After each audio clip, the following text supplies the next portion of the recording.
Hello दोस्तों, आज हम पढ़ेंगे एवोगाद्रोस लॉ। ये जो हमारा चैप्टर है बिहेवियर ऑफ गैसेज, इसमें मोस्टली हमारे 4-5 लॉ पढ़ाए जाते हैं, जैसे Boyle's law, Charles law, Gay Lussac law, Avogadro law और आइडियल गैस इक्वेशन। ठीक है, मेनली ये पूरा चैप्टर इन 5 लॉज के बेस पर है। तो चलिए आज हम लोग पढ़ते हैं एवोगाद्रोस लॉ।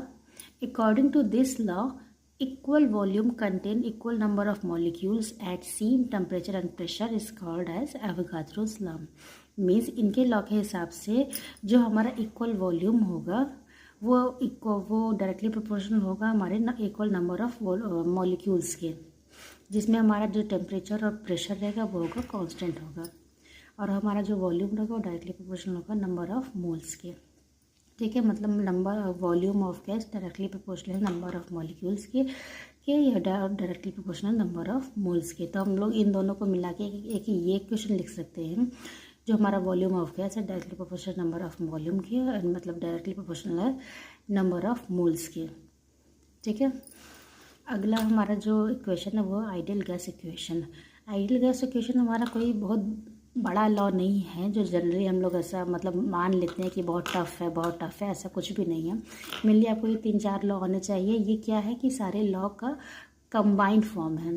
देखिए, जैसे अकॉर्डिंग टू बॉयल्स लॉ जो हमारा वॉल्यूम है इन्वर्सली प्रोपोर्शनल है प्रेशर के, Charles law volume directly proportional है टेम्परेचर के, Avogadro's law volume directly proportional number of molecules के या फिर नंबर ऑफ मोल्स के। ठीक है, अब इन तीनों लॉज को क्या किया, कंबाइन कर दिया हमने। जैसे पे हमारा ये पहला इक्वेशन हो गया, दूसरा इक्वेशन हो गया, ये हमारा तीसरा इक्वेशन हो गया। हमने तीनों इक्वेशन को कंबाइन कर दिया, तो हमारा क्या आएगा, कम्बिनेशन जो हमारा कंबाइन किया हमने वो हमारा क्या आएगा, volume directly proportional inversely proportional हो गया वो प्रेशर के, डायरेक्टली प्रोपोर्शनल हो गया टेम्परेचर के, और डायरेक्टली प्रोपोर्शनल हो गया नंबर ऑफ मोल्स के। ठीक है, तो हम लोग इसे कंबाइन और करके क्या कैसे लिख सकते हैं, वी डायरेक्टली प्रोपोर्शनल है नंबर ऑफ मोल्स टी यानी टेम्परेचर अपॉन प्रेशर। ठीक है, अब हम सबको पता है कि हमारा जब ये प्रोपोर्शनलिटी का साइन हटता है तो अब हमारा एक कांस्टेंट आता है जो कि हो गया आर। जो हमारा आर है वो क्या होता है, यूनिवर्सल गैस कांस्टेंट होता है। ठीक है, नेक्स्ट वीडियो में मैं आपको इसकी वैल्यू भी बताऊंगी कि कब कब कौन सी वैल्यू रखनी चाहिए। ठीक है, तो इस वाले फॉर्म से हमारा अगला इक्वेशन हमारा क्या बन गया, जो हमारा मेन आइडियल गैस इक्वेशन होता है हो गया PV=nRT।